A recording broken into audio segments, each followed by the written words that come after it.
Welcome to the January 20th edition of the Business of Agriculture Success Group. My name is Damian Mason, and we are co-hosted with, of course, Michelle Klieger, Todd Thurman. Got a great meeting for you today. We got valuable information that you can use as you move into and prosper during 2021. We're going to have a couple of market segment reports from some of our members so we can hear from what's happening in their business and what's happening in their geography as well as their industry segment. And of course, we've got a great guest that Todd's going to introduce a little bit later on. I'm going to cover two things that I see happening in 2021 as it relate to the production agriculture and some of the regulatory environment, but also some of the economics of the regulatory environment. Michelle, of course, is going to tie into all of that stuff as she always does with her economic observations and brilliance. So we are excited to have you here. And we always like the dialogue and the discussion. So Todd Thurman had come up with an idea. If you recall, 2 weeks ago, we said, what would be something we can do to deliver value to our members? What can we bring in here that would actually help them? And we talked about what COVID might do, what COVID might not do. Are some of these changes for real? You know, all this crap, it's the new normal. It's the new normal. But is it really the new normal, or is it just a temporary thing, a temporary reaction? And it's about business practices. It's about everything that we do, but also it's about on the hiring, on the employment side, and also on what employers are going to require, not require, what's going to be the new trends, what's here to stay.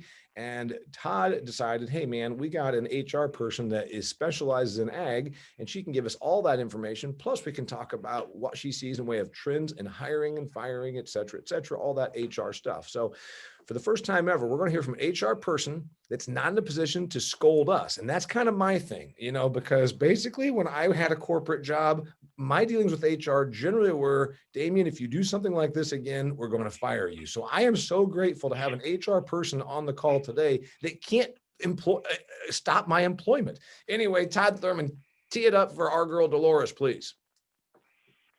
So this is Dolores Souter. She is with the executive recruiting agency, Miller Resource Group.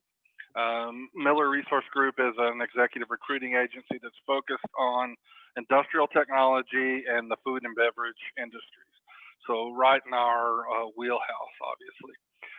Dolores has been recruiting since I think 2013, and she's worked in several different industries, but she's really found a passion here in agriculture. And so for quite some time now, she's been focused on agriculture and specifically animal agriculture. And I really wanted to bring her in as we tried to think about this, you know, HR angle and employment angle. I really wanted to bring her in because she can bring a little bit of both perspectives. Obviously, she works with candidates that are looking to make a move or find a job. And then she also works with employers that are looking to find people to fill their positions. And so I think it's her existence there at the nexus between the candidates and the employers gives her a really interesting perspective. And I think she can really speak to a lot of the issues that we've talked about related to COVID, and then some of the other issues that you guys brought up the last time we were together. So Dolores has been completely briefed, and I'm going to turn it over to her and let her share with you. And I know that she is more than willing to be interrupted if you have questions. And then we'll certainly leave some time at the end for questions as well. So I'm going to turn it over to Dolores, and thank you very much for joining the group. Thank you for having me. I appreciate it. That was a great introduction. So yes, as Todd said, I'm Dolores Sauter.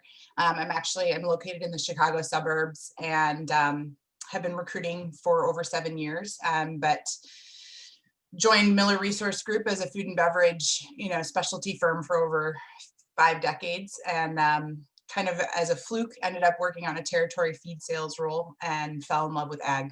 I found the people of agriculture to be the most dedicated, hardworking, highly educated, genuine people. And so I've dedicated my desk to animal agriculture.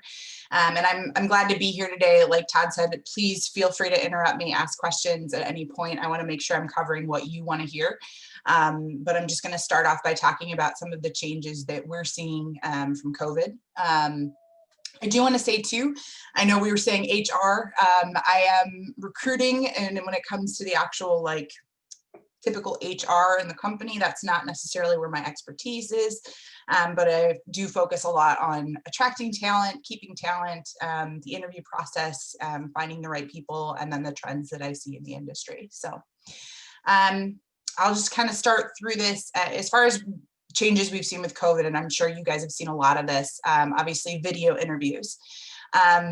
And surprise, nobody's good at it, especially companies. Companies are I don't know, I think it's maybe the idea that candidates are coming in, they're trying to present their best foot. And a lot of times on the company side, we're not thinking that way. And so we just kind of hop on the call. But I think we all have a lot to improve upon with video interviews.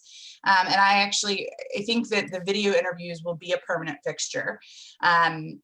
It may not be the end all be all like it is right now, but I think going forward, we've gotten very used to being able to see people from the beginning of the interview process, look at them, see their body language. So I think that this is going to be a permanent thing moving forward. So we should all work to kind of get better at it, whether that's lighting, the technical issues, whatever that might be. One thing I might warn to stay away from, though, I've had a couple clients do like the pre-recorded interview things where basically a candidate records themselves answering questions and then they like share that file with everybody. I understand that it sounds good as far as efficiency is concerned, but it's very impersonal, and it's hard for the candidate. So just keep that in mind if that's something you're considering. Also part of that, obviously with COVID, I've had a lot of clients who are skipping that final face-to-face final interview. I don't think that's permanent. I think that's going to be temporary. I think, especially in our industry, that face-to-face, that shaking hands, that going to dinner, I think that will come back as soon as we possibly can. I've had some clients that still do that based on candidates' comfortability, where they're located, things like that. We've gotten very creative this last year. We've had people meet in empty parking lots and stand by their cars 6 feet apart. We've had a lot of creative ways to get around things because we still want to try and have that personal interaction. So I think that will probably be temporary. Speaking of that, we've also found ways to get around, like, especially if you're doing the whole interview process virtually. And we've had clients do virtual plant tours and things like that, where they literally will help prospective employees see what they're getting into, even if they can't visit based on regulations and things like that. So those are some creative ways to get around it. Virtual onboarding. So you get through the whole interview process, you get hired and you've never actually shaken anyone's hand. Now we have to virtually onboard. I think that's a tricky one. And I think that could be majority temporary, but there may be some people that adopt pieces of that going forward, just to avoid some travel, things like that. So I think that's an area where we can probably get better at. But that's something that people have had to make adjustments for during COVID.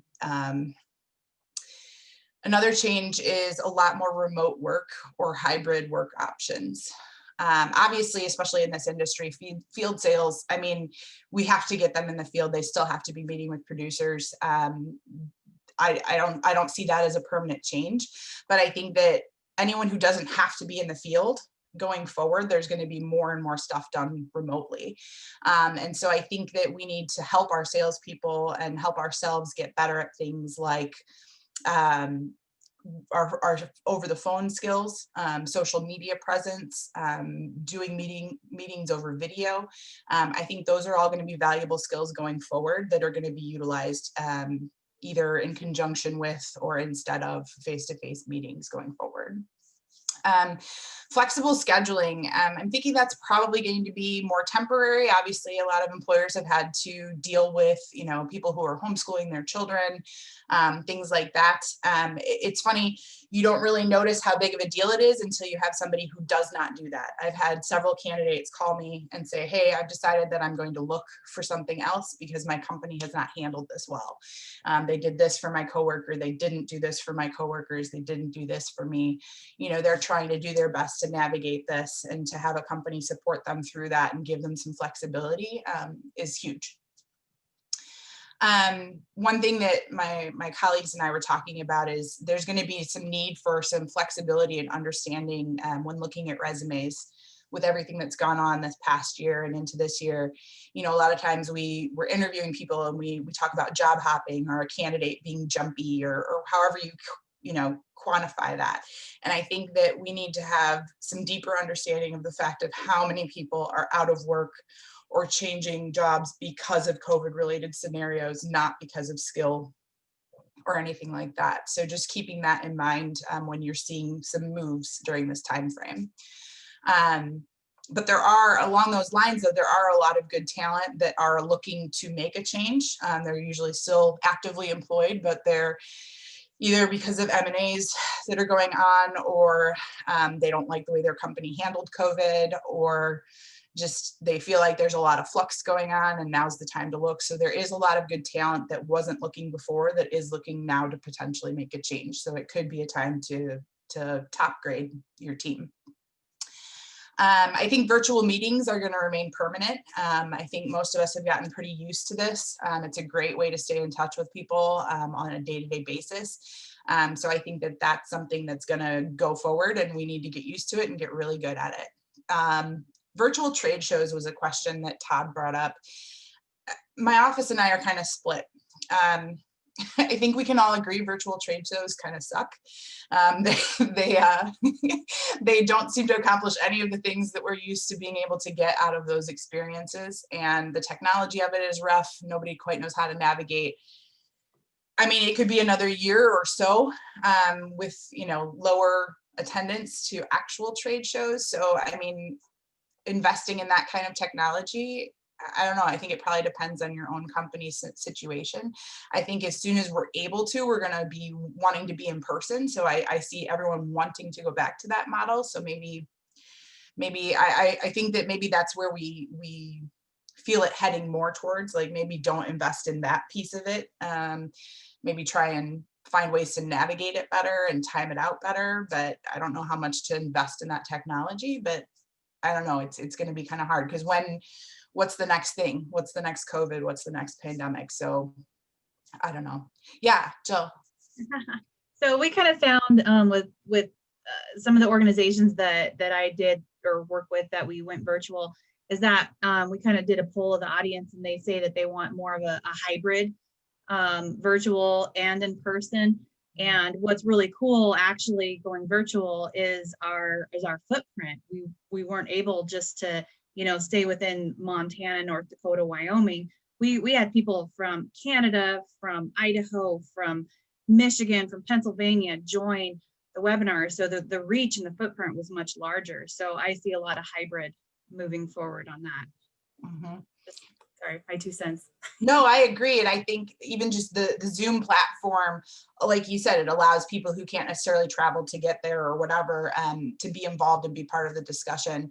I don't know, as far as the kind of like the vendors and the virtual meeting rooms and things like that, I think that's all really rough, but I think there are some good things that we will pull out of this. So I agree with you. It can be a much bigger reach. So I don't know, does that mean we just keep focusing on kind of the video platform and maybe finding better ways to chat and ask questions or breakout rooms and that kind of thing? I don't know. I'm not quite sure what the answer is as far as the actual virtual trade show as a whole.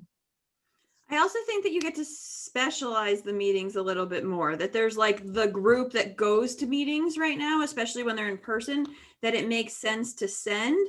But I've had a lot of conversations with meeting coordinators about how you could target, like you're not going to send all of your product team or your researchers, but if you had an online track for those people, it's a much lower price point and they really could get into the weeds a lot more and not necessarily focus on big picture industry events. So there's some people that I'm not convinced need as much mingling, or that doesn't benefit the company much, but there could be through a hybrid, a better exchange of information and getting more people involved, which might be an opportunity, you know, from a recruiting side, because you're now with those specialized people that may or may not have attended the event. Mm-hmm. That's a good point. It's a very good point. I have a question in here, since you're the ag HR person, and we obviously brought you in because, you know, Todd's point was we're all navigating a bunch of stuff, and you've been talking now mostly about what you see because of COVID. We can get into some of that. How many people on here employ an HR? Obviously Hubner I would guess does. I don't know about Mr. Fargo.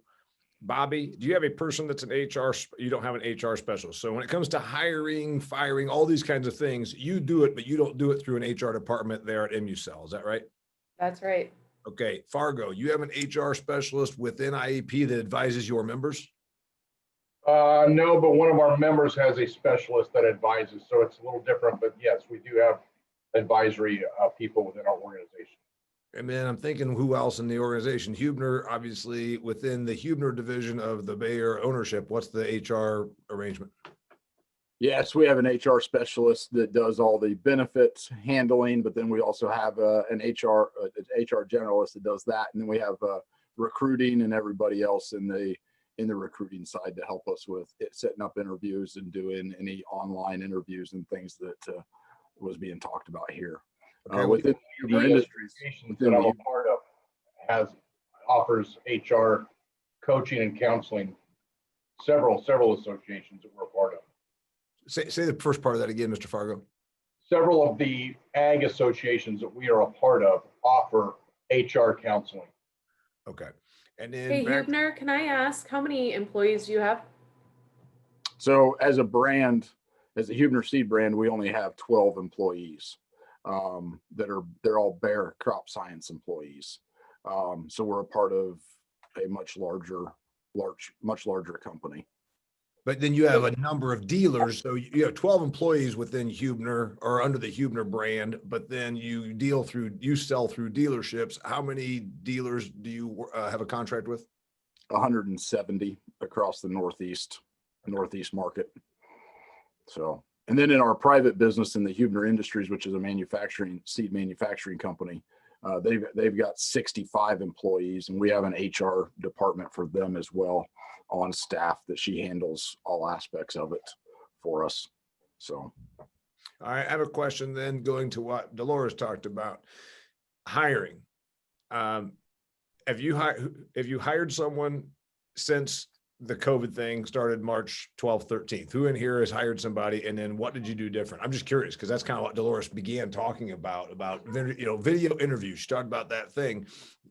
What's different about who's hired somebody since March 12th? Bobby. So I've hired two people, one relatively early on in COVID, and instead of traveling out to him, I made him and the candidates, all three candidates, come to me. And that was after a round of Zoom interviews. And now my last hire, I didn't even do a face-to-face. I did it all on Zoom. And? Yesterday was his first day and he didn't get fired yet. Right. But no, I mean, the Southern Territory hire that we did early on, he's world beater. I would say the biggest impact COVID has had on us is just way better onboarding, because you have to train these guys in more of a classroom setting. And I think what that does is,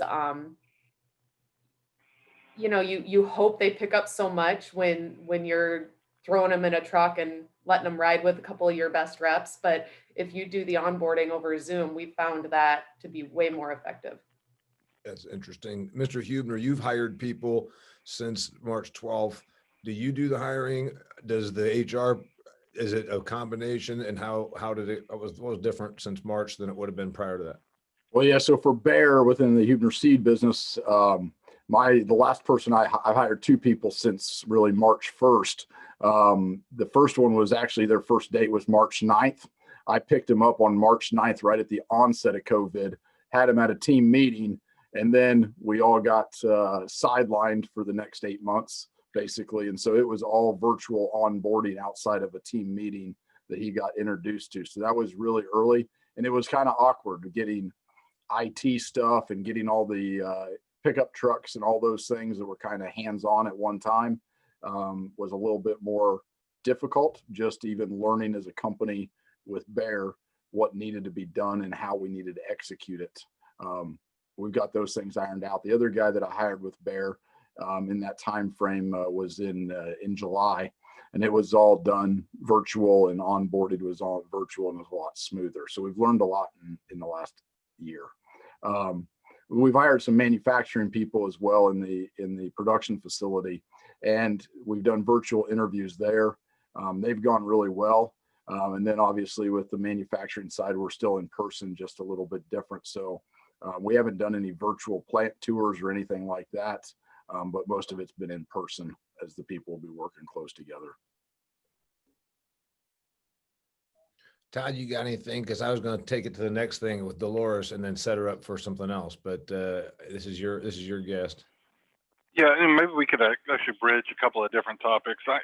Somebody asked last time about benefits, and I'm kind of curious what you see, mainly from a candidate's perspective. How has this COVID thing changed their priorities in terms of benefits? I mean, I'm sure that's something you have a lot of conversations with candidates about. So I'm just curious if you've noticed any trends. Some of the things that we talked about with the flexibility may be fairly obvious, but I just wonder if there's any other trends you've noticed in terms of benefits and how important those relative benefits are based on our experience over the last year or so. No, that's a good question, and definitely hope to get to kind of more in depth, kind of the standard things that people are seeing. But as far as the actual COVID impact on candidates' expectations, it's the uncertainty, especially if they're going to be making a change and facing the fact that they or their family could contract COVID, and that could mean a lot of hospital bills. For example, I had a new hire last year who was going to a smaller company, and the deductible was much higher per person, and he really wanted to make the move, but he's like, I could be in a really bad place if myself or my kids get COVID and we have to be hospitalized. And I was really impressed. The president of that company, actually, it was kind of a handshake agreement, but he agreed that if anything like that actually happened, that the company would help him with those out-of-pocket expenses should one of his family get COVID and be hospitalized and have troubles with that.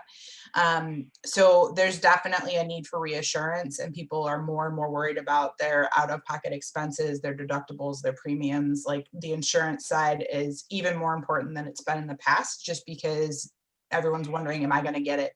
Is my wife going to get it? My husband, my kids, what does that look like? So there's a lot more uncertainty in that respect because of COVID.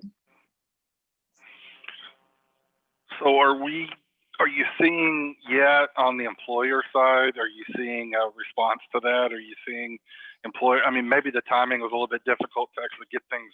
I know those processes are really slow, but do you see an interest on the part of employers to revamp the way they're doing insurance benefits, or not quite yet? I haven't necessarily had any interactions with people who are changing their entire process when it comes to benefits.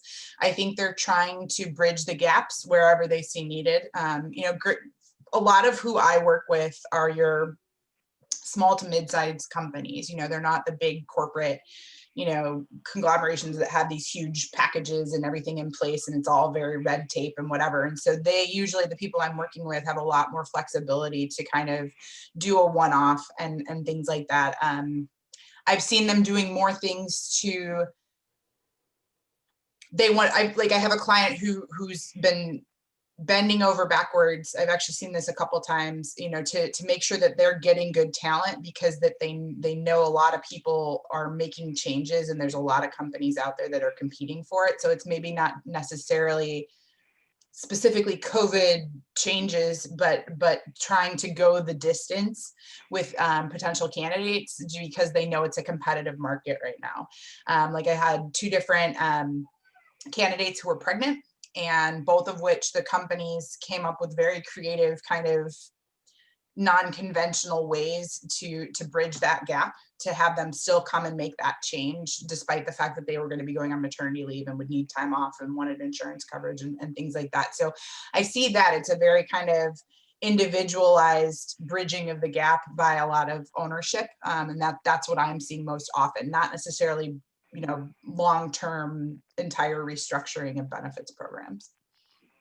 How about dates to come back to an office or to travel again? Because I feel like there's a lot of job postings that are, remote right now, but not permanently remote. And so how does that conversation take place, or how do people get aligned to not lose the talent or have a misunderstanding later on?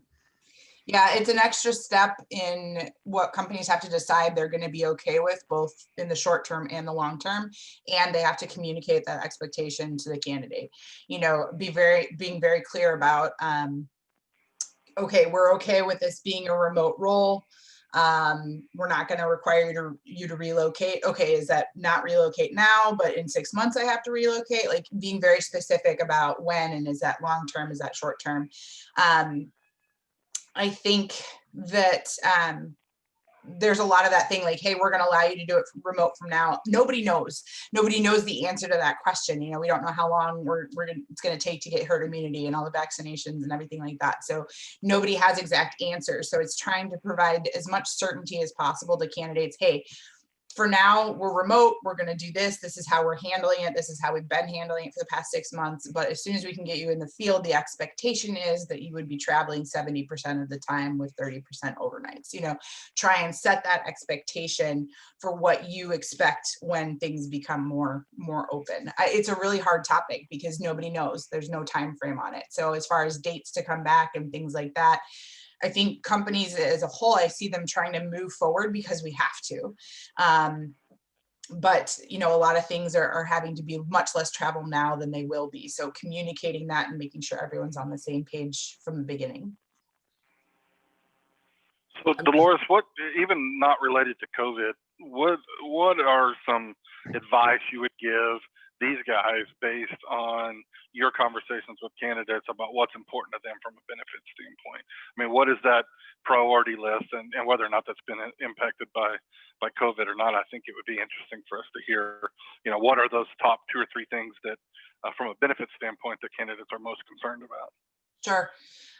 So I think it's assumed that companies are going to offer insurance and 401k and some sort of vehicle, and like that's kind of like the trifecta, and that's not always the case, right? But that's really kind of like going into the conversation. Candidates are assuming that that's on the table in some way, shape, or form. When it comes to actual health insurance, candidates are very concerned about the premiums. You know, what's this out-of-pocket cost for me? You know, I would highly suggest, it's a really good business practice if you haven't already, to put together a benefit summary. These questions are coming up early, and it reflects well on your company when you're organized with these things, even if it's not all the very specific details. If you're going to put together a benefit summary that talks about, this is the insurance provider we use, this is the percentage of premiums that we cover for the employee, for their dependents, this is our 401k match program, this is how we handle expenses, like you have a company card, just like letting them know those basics, even if you end up giving them more details later. And I see all different variations of the whole vehicle thing.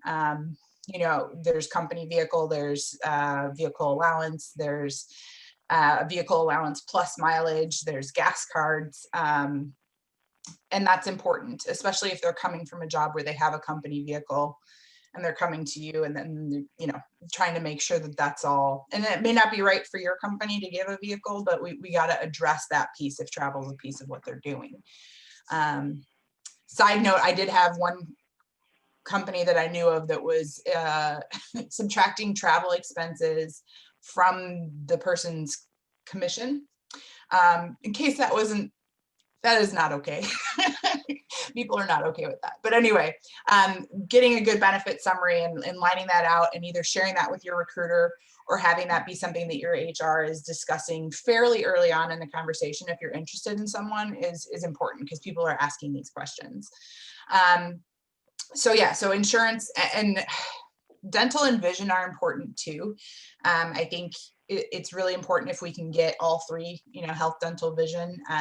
But I think the healthcare premiums are the number one concern, even more so than dental and vision.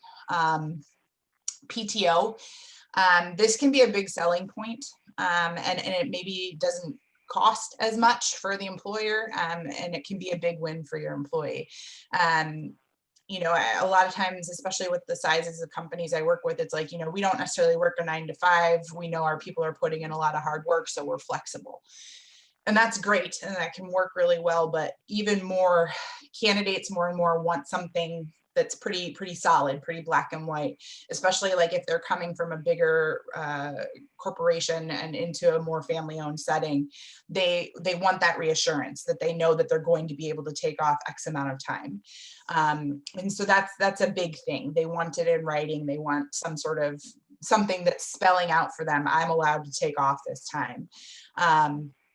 Also kind of creating that culture where people are encouraged to take that time. I think especially in this industry, people work so hard all the time, you know, 7 days a week, 365, but we need to encourage them to take their time and find ways to do that, because that's going to keep your people and keep them operating at a higher level too. And that's the other thing too. A lot of times when you're hiring for a higher level executive, they've been with a company 7 years, 10 years more, and they've gone up through the tenure and they're at the point where they're 4, 5, 6 weeks PTO that they've earned. So then to come in and start with just the typical, you know, hey, now you start off with 2 weeks PTO, that's a hard pill for them to swallow. So especially if you're trying to attract that good talent, you need to try and be open to being flexible at PTO. And like I said, maybe that's something that doesn't cost you as much, but is a huge win for them to be able to work that into the negotiation and the offer stage. Relocation assistance is big. I know we're not doing that as much with giving people remote opportunities, but dealing with it on an individual basis and really catering to individuals' needs. And I see those expenses range, you know, $3,000 to $10,000, probably somewhere in there. And it all just depends on the individual. I have companies that say in the offer letter, we're going to give you $5,000 towards relocation to cover X, Y, and Z. And if you leave within the first 2 years, you'll have to repay that. You know, you can work that in to give yourself some insurance into the offer letter. But giving that relocation assistance is a big win. And I can talk more about that if you have any questions about that. And then even bonus structures. I know that's not necessarily something you might consider a benefit, but even in non-sales positions, candidates really want to have something that they can work towards in order to earn more. So having a structured, you know, bonus incentive plan for people is a big win too. They see that as a real positive. And so again, maybe that doesn't necessarily cost you extra, but giving them the ability to earn more based off of their own hard work is something that's seen as a big positive.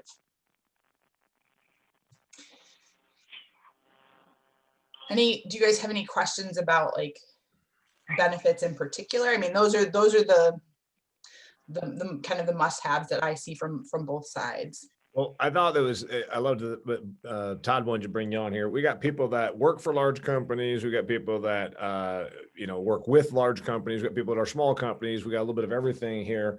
And listening to you, 26 years of self-employment, I'm thinking now I should just go get a job because I have never had a car given to me. My insurance is shit. Lori and I pay $17,000 a year. 11 of that goes to premium. 6 of it goes into an HSA so that we can use it when we get hit by a bus for our $10,000 deductible. And then this other thing about getting paid to move, paid deals, I'm kind of digging it. The one thing that really struck with me was you talked about how COVID has changed the whole interviewing process. And you said that people are getting really creative and they're even like meeting in parking lots. So I'm envisioning you pull into the Flying J truck stop, and then there's lots of transactions that happen in those parking lots. Granted, you can buy a upstairs, downstairs, a 50-50, a half and half, whatever you want to call it. You can buy a bag of meth. And now you can also apparently get a corporate job for working for an agricultural organization. I'm just trying to decide that if that's a defense. I'm going to tell all my people that hang out at Flying J truck stop parking lots looking for half and half, upstairs, downstairs, meth deals. Hey, say that you're there to meet somebody from Corteva for a sales position. Anyway, that's funny. All right. So what else we got? And by the way, my other aspect, when you said about virtual meetings like this to go through a new product rollout or some new strategy is one thing, but virtual trade shows, people still need to go to the Marriott bar and get drunk and complain about stuff. So I don't see any way that that goes. I just was there. I was just at the Marriott in Savannah watching dairy people do just that. And there's a real pent up energy for that thing. There's a real pent up energy for people to get together and have drinks and talk about business, talk about milk prices or government policy or new products or whatever. So I don't think that that's going to, I'm thinking there's a lot of people that really want that to come back. All right, Todd, Michelle, wrap up on Dolores and then move to the next thing. Does anybody have any questions about HR stuff for Dolores? It's up to you guys too. If you want to, I know we're in a time frame, but Todd had asked about attracting good talent and then also the hiring process. So if you want, I can talk about that. And if not, we can mix it. So I'm kind of bothered, by the way, that the girl in Montana and the girl who works for a Maine-based calf medicine thing knew the vernacular of an upstairs, downstairs 50-50 you'd buy in a Flying J truck stop parking lot. I got to tell you, there's no rubes on this call, all right? This is a very worldly audience. I have a question about COVID and are there things that an employer should be doing right now to protect themselves? I can't really hear you, Jim. Can you say that again? Yeah, are there things that an employer can do to protect themselves from employees suing them, saying they caught COVID either on the job or in the workplace somewhere? That's a really good question, and unfortunately, that's a bit outside of my expertise, Jim. I don't even think I could speak to that, and I apologize. That's kind of beyond. I'm sure that's a big concern, but I'm sorry, I don't have an answer for that. Let's toss it out to the group. Have there been lawsuits between employee and employer over any of this? Has anybody heard or seen any of that? No. There's been a little bit in the meat processing industry. I don't think there's really been any conclusions there. I mean, there's some legal protections, based on some of the actions that the president took for that specific industry. But I don't think any of those things have really been challenged at this point. So I'm not sure that we really know. I think that we're on sort of unstable ground there from a legal perspective, and I know it's a big concern for employers, and I know it was also a big concern for politicians trying to understand, how do we, give these businesses the tools they need to get things going again, and then at the same time make sure that we, create a situation where if there really is some legitimate liability there, that employees have access to remedies there. So it's a super tough balance, and I had a one-off conversation with a lawyer about it a while back, and he wasn't particularly helpful either, because I think a lot of those things just have kind of been unresolved, and we're just going to have to wait and see how a couple of these lawsuits work themselves out. So unfortunately, I don't know that I have a whole lot of direction there. It's more of a wait and see kind of approach. The meat processors union made a lot of noise starting in April, beginning in April. Remember, Jim, when they shut down some of those plants, they were all over in the different media that you would read. The meat processors union threatening lawsuits, sort of, and then those huge conglomerates, though, put in the plexiglass and reduced worker density, slowed down the lines, and did a lot of the things. And then also it got real obvious that Tyson went to Washington, D.C. and played nice with the feds because they thought this way we'll get by some liability. But what's that do for your people that own 5 retail ag outlets and have 57 employees, and one of them gets COVID and all that? Obviously, as my lawyer buddy tells me, people say, if I do this, can I keep from getting sued? He's like, you can get sued for anything. There's nothing you can do to keep from being sued. It's just a matter of what does the lawsuit do after the lawsuit is filed, So I haven't heard of anybody. I haven't, all my ag clients, nobody's saying we're not doing this because we're getting sued. Don't know. I think really best management so that we can begin to protect ourselves. In California, we're already beginning to see lawsuits take place. Of course, it's California. Right. Are they're suing employer? Yes. Yeah.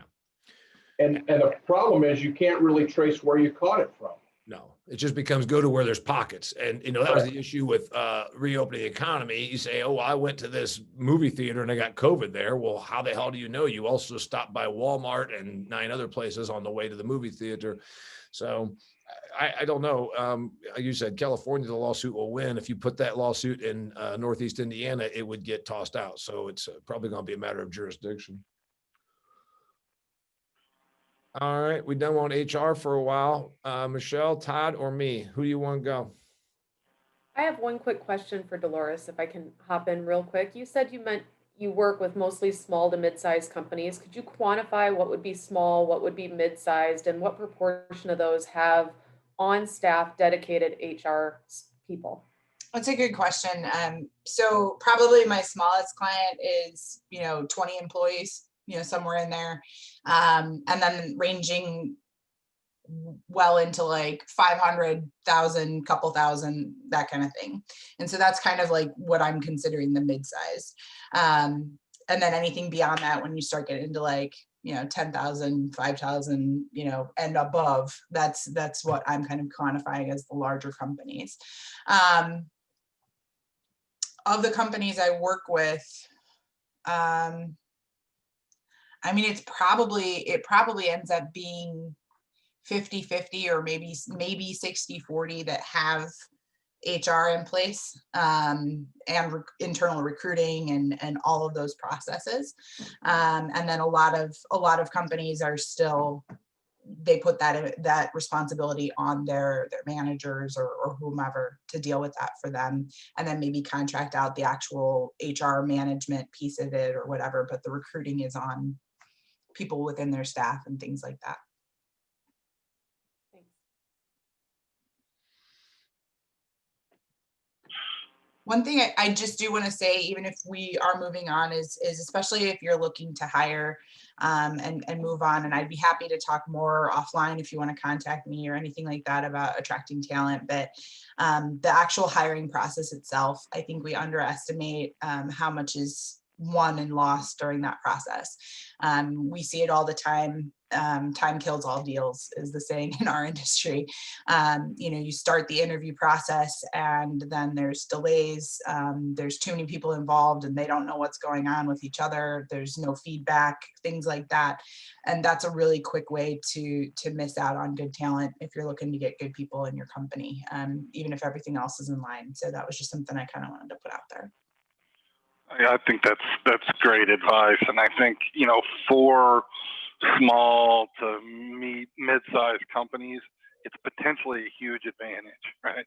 I've worked for some of the biggest companies in the world and have done consulting work with some of the biggest companies in the world. And that's a tough assignment for those really big companies. They move at their own pace and they have tons and tons of layers of red tape and stuff like that. So, if you are working with a mid-sized to smaller company, I think you just absolutely have to consider that a big advantage that you can potentially bring to the table. And I always tell salespeople, following up, gets you ahead of the majority of your competition.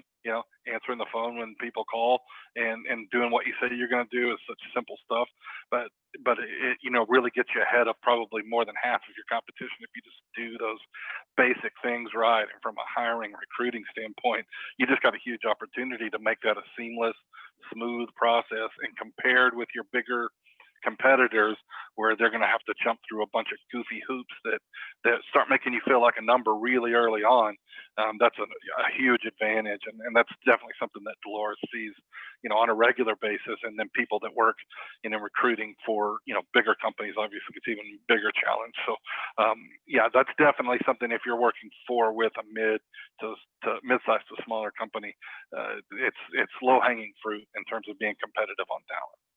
Also web presence too, especially in ag, I see, especially with the smaller companies, that sometimes we don't always pay attention to the website.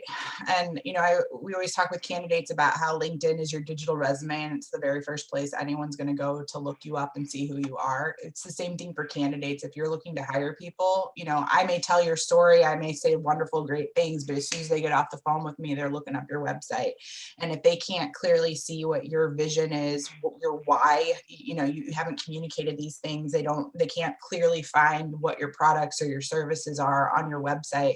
I mean, that's going to be a huge turnoff, especially for some of the younger generations and things like that. They want, especially in our industry, these are highly analytical, scientific people, and they want to be able to do their research and figure out who you are. So if your website doesn't allow for that, you're at a disadvantage. Something the owner of the company said, like when it comes to web presence and social media presence and things like that, you may not get points for looking good, but you're sure going to stand out if you make the wrong impression and then you don't look good, right? So you stand out for all the wrong reasons. So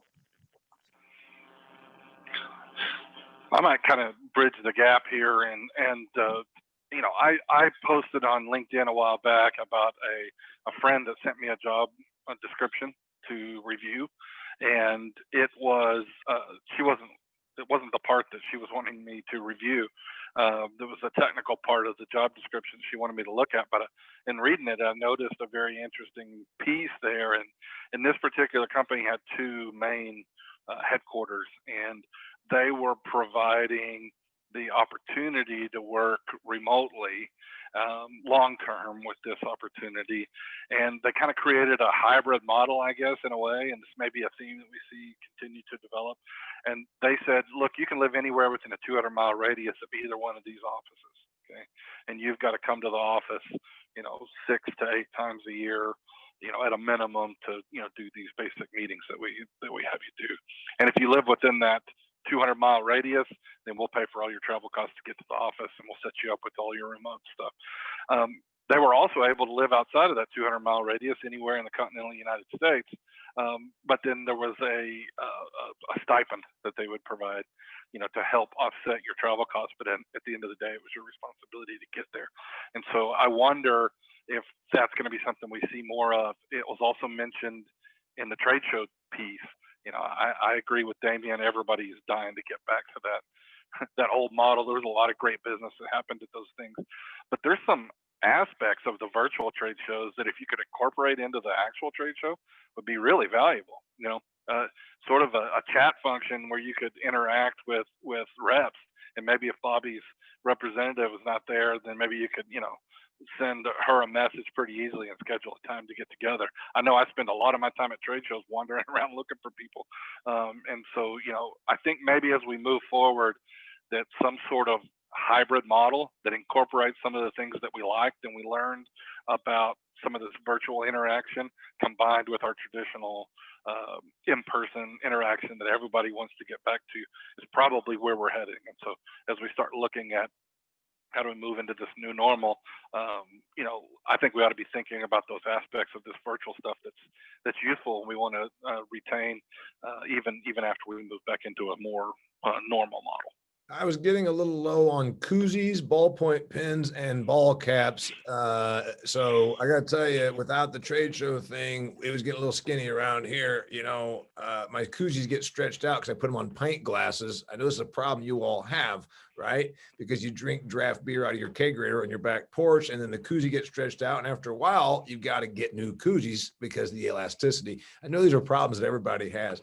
Anyway, all right, we're rolling on. I'm going to take the next topic. It's two things. We're not going to belabor the point. Our girl Michelle wants to make sure that we don't do stuff that's overtly political. So this is not overtly political, but it is looking forward to the year 2021 because obviously today is Inauguration Day. These are two things we're going to call two E topics, if you will: economics and ESG. And I was on an airplane a lot the last few days going across country. So it gives me a time to really dig deep into the Wall Street Journal from cover to cover, but then also to jot down some notes, which I did yesterday.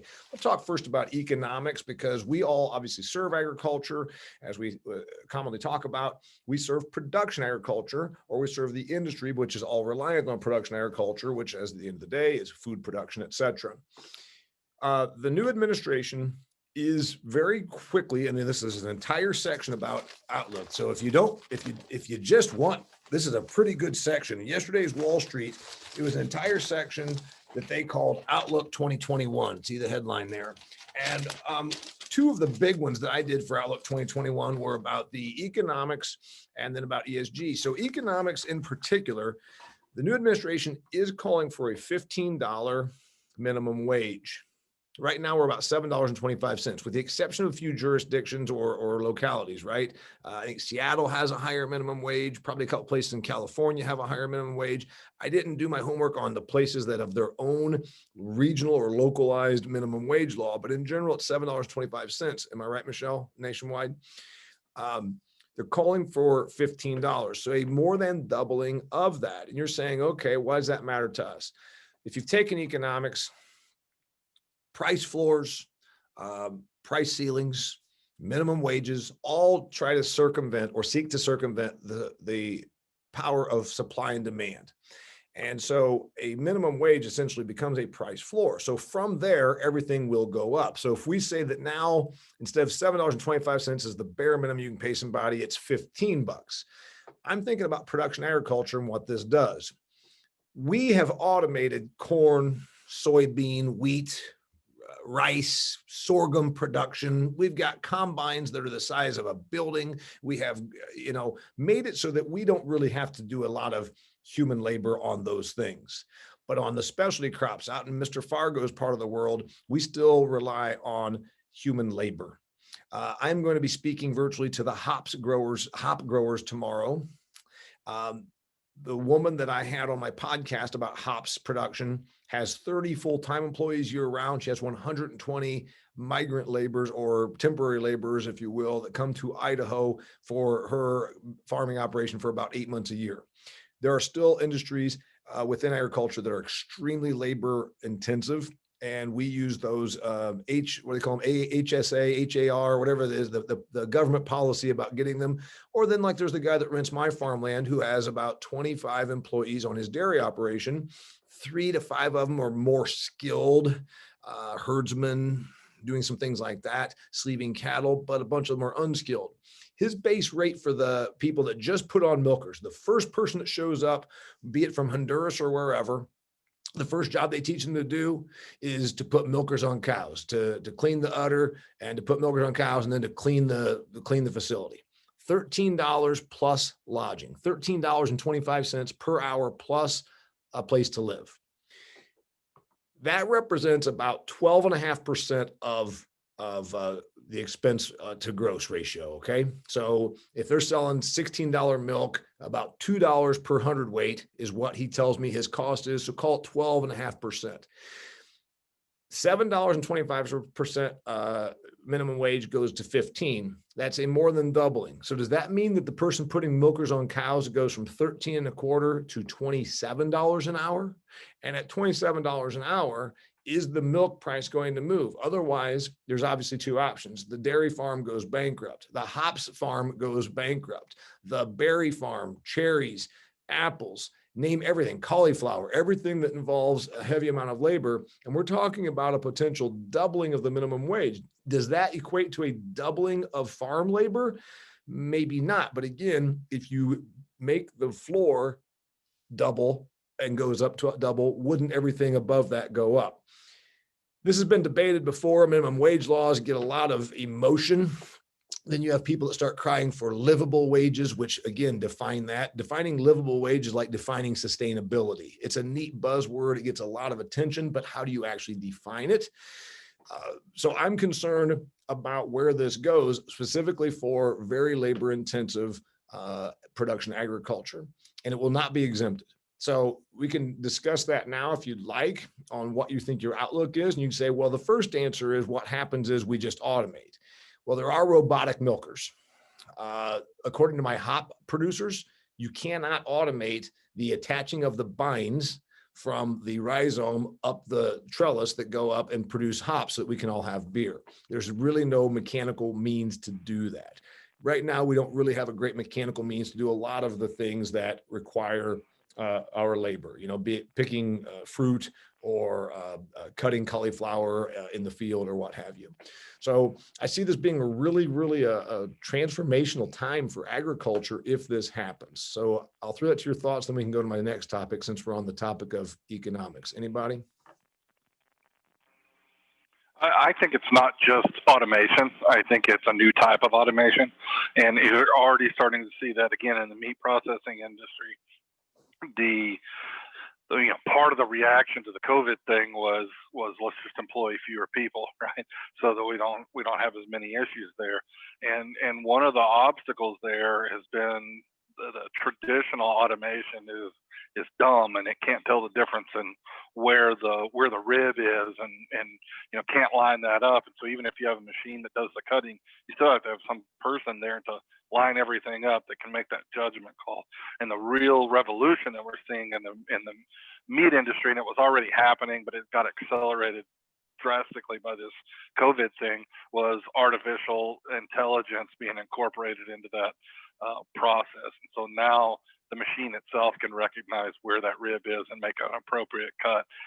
And so I think that's where you're going to start seeing a pretty big shift there. And then immediately, when we start moving in that direction, then you have the people start screaming that we're eliminating jobs. And so I think that balance between a livable wage and having jobs available for people to have something to do, it's going to be an interesting dynamic.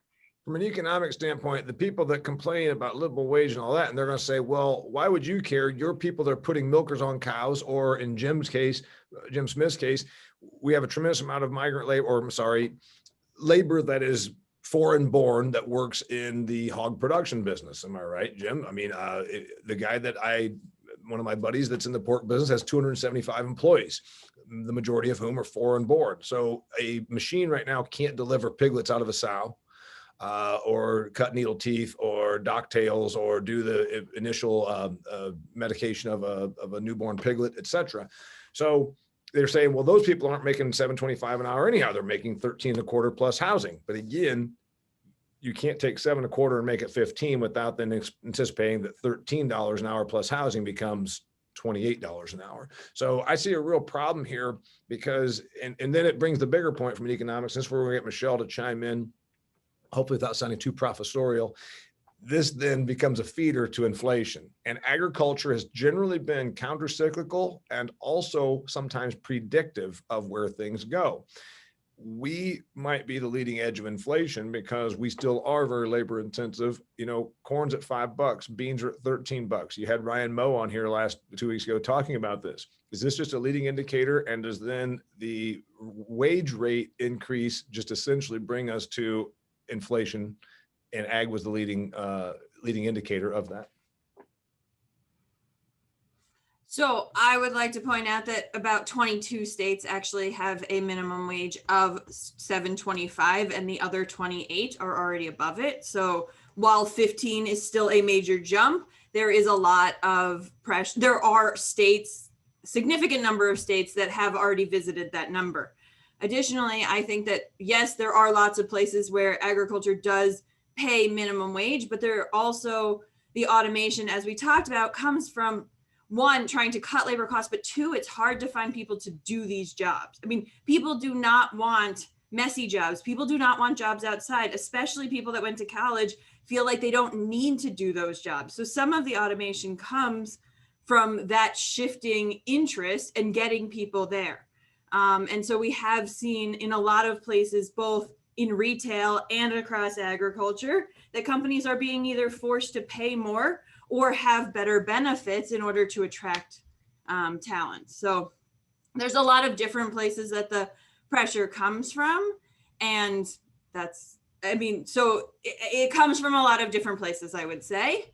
And will it be inflationary? There is a chance that higher wages will be inflationary. There will also be inflationary pressures from how much money has been put into the economy and how many people have been unable to spend their money. So the idea that there will be inflation because of higher wages is a serious concern. Real wages haven't moved in 40 years. And for the last decade, we've had a hard time getting inflation to 2%. So if a sign of a healthy economy really is 2% growth, then there is an argument for exactly what Damian's saying, that higher wages could push us back into that range. I would say, sticking with inflation, we are in inflationary pressure and we are going to see it. You can't throw however many trillions of dollars of money out there. As you throw more money out there, if you're paying $400 to a waitress to not work, that means that that money becomes worth less. So we definitely are going to see. So I would say that we are a leading indicator on the crop price and some other things in ag of inflation that's yet to come, but also the fact of massive amounts of spending do generally tend to make the dollar worth less. And the dollar is also very weak for the time being right now. ESG. This is something to be concerned about, not concerned about, just keep your eye on it. Big, huge topic here also in yesterday's paper that I thought was very interesting. In the year 2011, 20% of the S&P 500 companies issued voluntary sustainability reports. And last year, it was 90% of the S&P 500 companies issued voluntary sustainability reports. And you can talk about what sustainability is, et cetera, et cetera. All these larger corporations are hiring chief sustainability officers, et cetera, et cetera. ESG is the big thing. That's what this headline is. If nothing else, you could pull this up. Companies get ready for new ESG rules. Environmental, social, and governance. This is a big thing. It's kind of come about in the last 10 years, somewhere between social media and you've heard about socially responsible investing became a big thing about 10 years ago. You could buy a mutual fund that said, we only buy the stocks for our mutual fund that are proven that they are socially responsible. And whatever that means, they recycle, they have a certain hiring practice, whatever those things should be. So where I'm going with this with agriculture is we have an outsized impact on the environment compared to many industries, right? We hear this a lot. We touch the soil, we burn through a lot of diesel, we have a heavy water demand, et cetera, places like in California where Mr. Fargo is. So are we going to see large corporations, certainly on our end, the Cortevas and the Bayers and all that, people on this call, but what about those that we sell to? Want to appeal to their investors and their customers more and more? Is Anheuser-Busch going to say, because of environmental, social, and governance compliance with the government, but also because we want to be ahead of the curve, we want to demonstrate that you're doing everything according to our ESG compliance. So you're going to, at the farm level, have to prove that you're environmentally compliant, you're socially compliant, and that your governance is in compliance with what we think a good company should do. And I'm going to quote this just from Morningstar. A guy from Morningstar, obviously the investment advisory and tracking company, says, it's not just investors demanding it. All other stakeholders, workers, customers, clients, the communities you operate in, they are expecting a higher standard from companies in the way that they operate. In virtually every industry, there's a unique set of ESG issues that are material to that industry.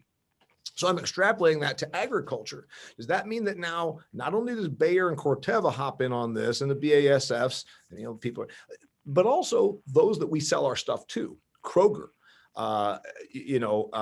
Libby, Del Monte, Cargill, whoever it is that we sell to, because they're going to either be compelled through government dictate or from the marketplace to prove to everybody how compliant or responsive they are to ESG rules. So I think this is a big thing that we're going to see more and more of. I just wanted to give you that lowdown because it's something I see coming that's going to, again, you can say this isn't just big company stuff. It's going to be brought right back down to the farm level.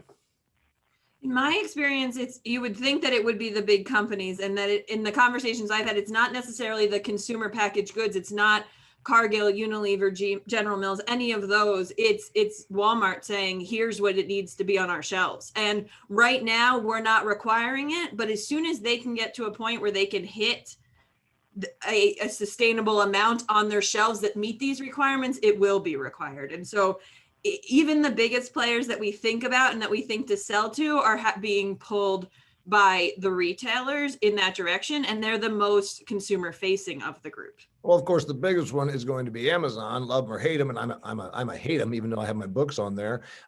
When Amazon says for you to sell your crap through Amazon, you're going to have all of these, and again, some of it's fluff. I mean, it really might be fluff. Does the consumer really know that the guy down the road from where Jim Fargo is did these compliance things on his practices at a where they grew Aguilera plants in California? Maybe not, but it's going to be a big push. Some of it might be fluff, but some of it's going to be real, and it will have an impact on us all the way back to where the farm production happens. So some of the stuff back that I used to do, oh, sorry, Jim. Sorry, it'll turn into your license to sell. Turn into your license to sell your products. Go ahead, Jill. Yeah. Some of the stuff that I used to do, because I used to be a sustainable solutions specialist with Syngenta. And so I actually did travel all over the US, working with growers, working with the ADMs, working with Campbell's, working with all those folks, sitting down with growers at their kitchen table, entering in all their data to get their carbon footprint, so it's already happening in Walmart.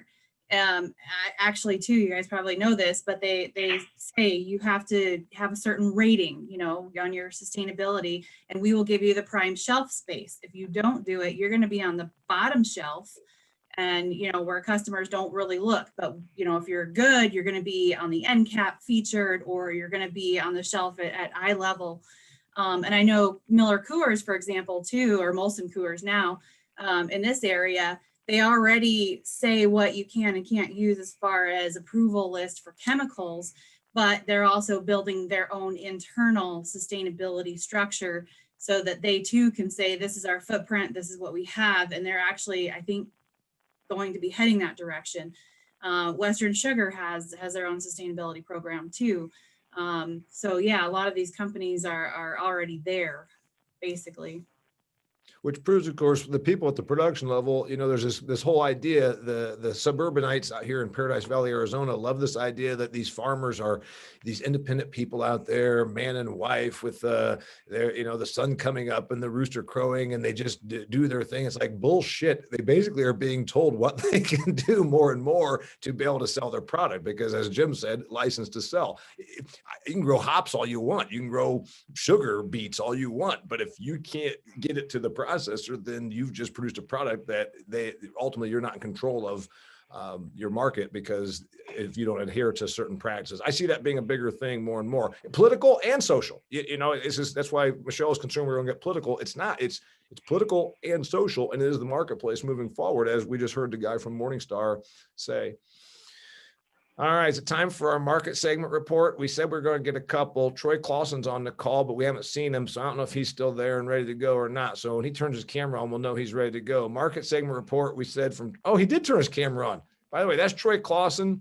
He's the guy with the DeKalb logo in the background. We try and keep him away from Huebner so they don't have fist fights, but the truth is, let's face it, you know what?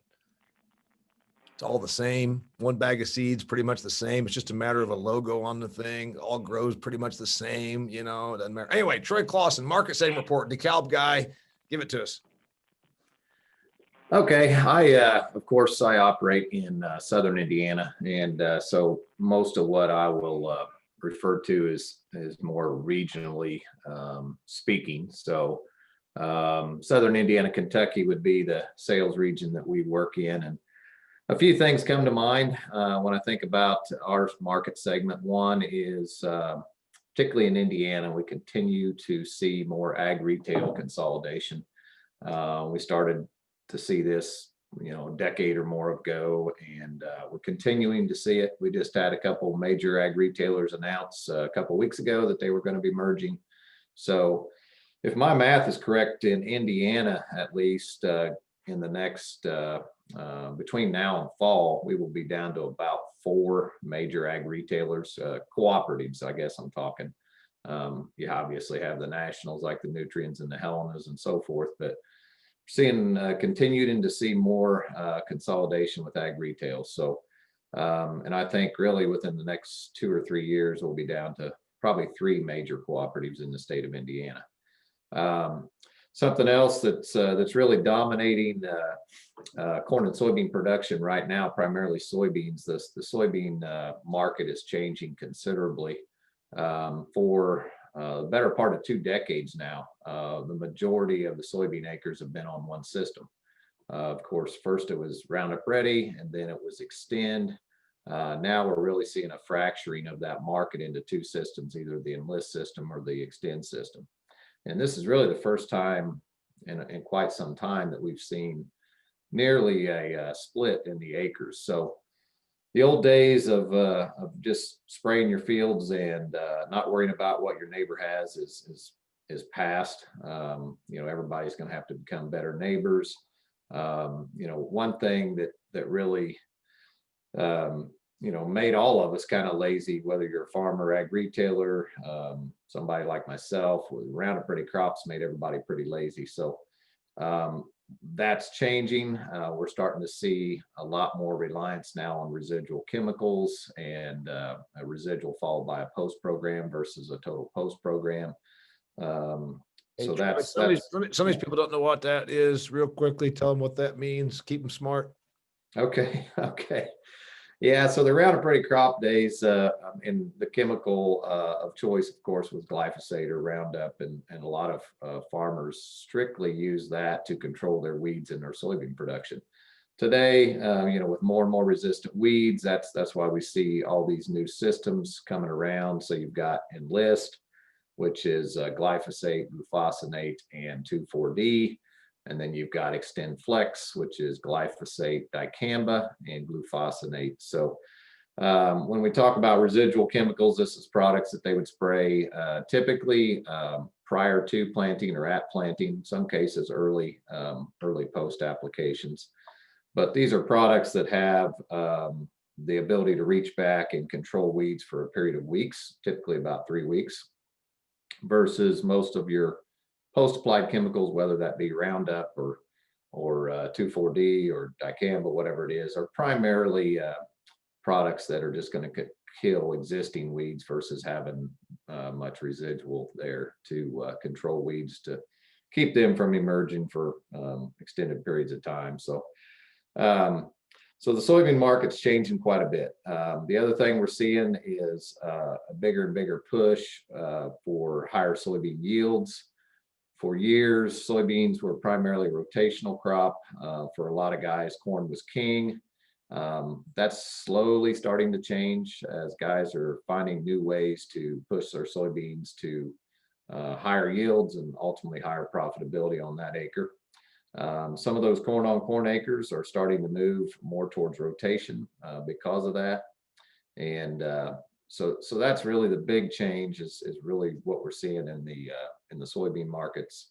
We're always looking at acres. Obviously right now we are seeing slightly more soybean acres in this region. That was our forecast going into the new sales season, and it still holds true as we look at where our sales are at. But however, I do see that potentially changing between now and spring, because we have seen a dramatic change in commodity prices over the last 3 to 4 months.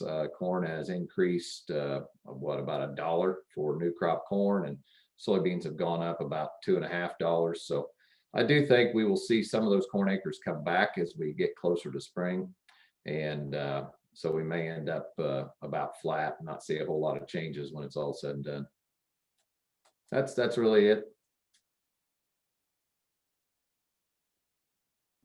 I accidentally muted myself. Okay, that's fantastic. So market segment report from Southern Indiana and Kentucky is the obviously more soybeans are coming in. People are looking at their soybean crop differently rather than just rotation. It's actually more of a profit center now, because obviously it's become very, very valuable, soybeans have. And also, as opposed to the old days where everybody used one cropping system, we now have 2. That's generally good for competition, but also in line with competition, there's less of it because ag retailers are going away. You guys want one more market segment report? Because I reached out to Jordan as well as Mr. Fargo, or we can save them back for next time. It's 218. I'm sorry, 318. 218. Anybody? Save them Damian, I don't hate the decal people. Okay. Oh, I see you guys. I got one of those signs too. I've got one of those signs as well because they used to hire me, but they forgot how to do that here in the new days. So anyway, all right. We're looking forward to having you again, Damian. I'm not really in favor of all these virtual trade shows, so we're looking forward to having you back.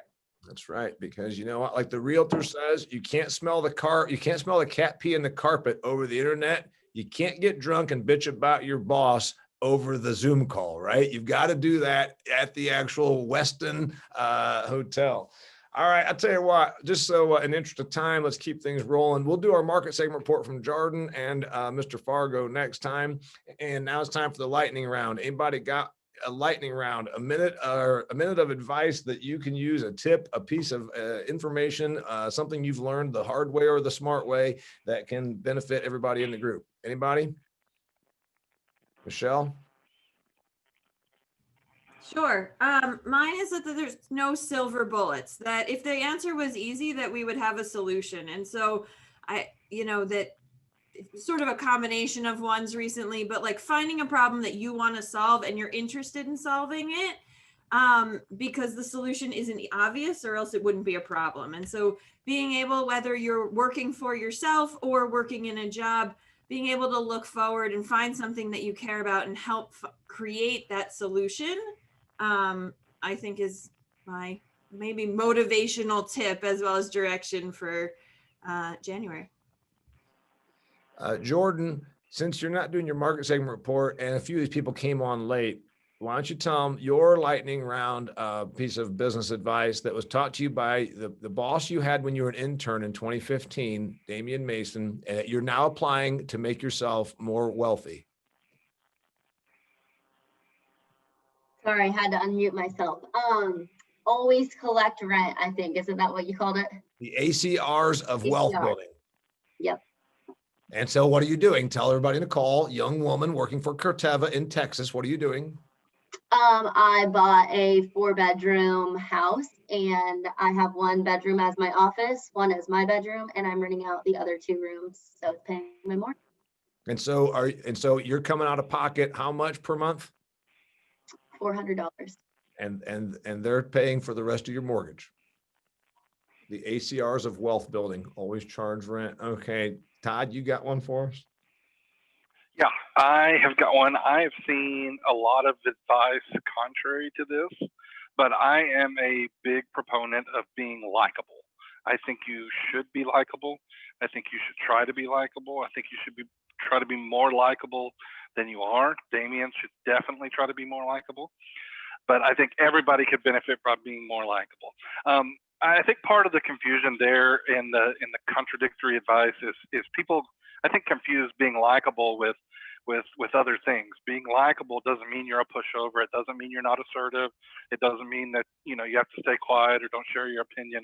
It just means that people like you. And from that perspective, I think it's really important. And the reason I think it's important is intuitively obvious to me. People work with people they like. People hire people they like. People promote people they like. People, interact in every way, shape, or form with people they like. And so it's really important that you're likable. But I do think it's important that you're genuinely likable. So you have to be yourself. You can't be something that you're not. So I'm not a proponent of being disingenuous. I'm a proponent of being likable, a likable version of yourself. And so it naturally leads to the question, how can you be more likable? And my advice there is really simple as well. Like other people. People like people that like them. In fact, I can't think of a single person that I like that doesn't also like me. So it's really important that you like people. And it's also important that you tell them that you like them. Okay, so you have to communicate that you like them. And so it doesn't have to be overly gushy if that's not your style or whatever, but compliment people, tell them you appreciate them for whatever it is. Tell them you like them, let them know that you like them, because when you like people, they're going to tend to like you back. So I think that's my advice for the day. Be likable, and the best way to do that is to like other people. I think that's fantastic. I feel like right now I'm gonna keep saying the word feel so that you guys realize I'm a very feeling person. I feel like we are going to give hugs on the Zoom call, even to our girl Allie and Michelle, who don't even have their cameras on, and to Andy, who's driving around a tractor aimlessly in the Midwest right now. My piece of advice is going to take a little bit of what Dolores said, and I think it's fantastic. This is the third time in 2 days, and he is driving around a tractor, as it turns out. Look at that. Somebody should tell him it's January. It's January in the upper Midwest right now. What's he driving around with, plowing snow? This is the third time this has come up in the last few days at this business travel I was with. We talked about deals. Dolores said something interesting. She said, time kills all deals. And I thought, man, this is the third time this has come up in a few days because I'm working on another deal. We got a deal going in Georgia, whatever. Roger Penske, who you may or may not know, is a very wealthy man worth billions of dollars. In his early 80s, still works. You've seen the trucks that say Penske, the car dealerships that say Penske. Last year, he bought the Indianapolis Motor Speedway. Actually bought it in November of 19, I think it was. So he's owned it for a little over a year. He bought the Indianapolis Motor Speedway and the rights to the Indianapolis 500 and the TV contracts that carry the IndyCar racing, a pretty big deal because everybody in the world has heard of the Indianapolis 500. It took about 4 to 6 weeks for the deal to go from initial proposition to closed. And he was asked about that in the press conference. And Roger Penske said, who has made obviously lots of transactions and has made a lot of money in his career. He said, in my experience, sometimes the longer the deal goes, the worse the deal is. So to what she said, Dolores said, time kills all deals, sitting on your hands saying, we're talking about it. Well, we're thinking about it. Well, we're looking into it. That is all bullshit. If Roger Penske says sometimes the longer a deal takes, the worse it is, I agree with what Dolores said. I agree with what Roger Penske, one of the wealthiest people in our country, says. If it takes too long, it's probably not a good deal. Time kills all deals. That's my lightning round for you. This was a fantastic meeting. I really appreciate everybody being on here. To Todd's point, we're all giving one another hugs as virtually as best we can. Love the conversation, love the topics. We're going to do this again on February 3rd. February 3rd is our next Business of Agriculture Success Group. We'll probably line up either a guest presenter for that one or for the February 17th, the February 17th. So it's February 3rd and February 17th. And if you have some suggested topics, remember, we're here for you. It's your network. If you have something you want to cover, something you want to make sure we get discussed, we will do so because we are responsive to you. So anything else? Am I missing anything? No? Got it. Till next time, thanks for being here. Really appreciate it. And we'll keep you alerted to our next one, February 3rd. Be here. See you guys. Thank you. Thanks, Dolores. Thank you, Dolores. All right. Okay, guys, let me stop the recording and we'll cover a couple things.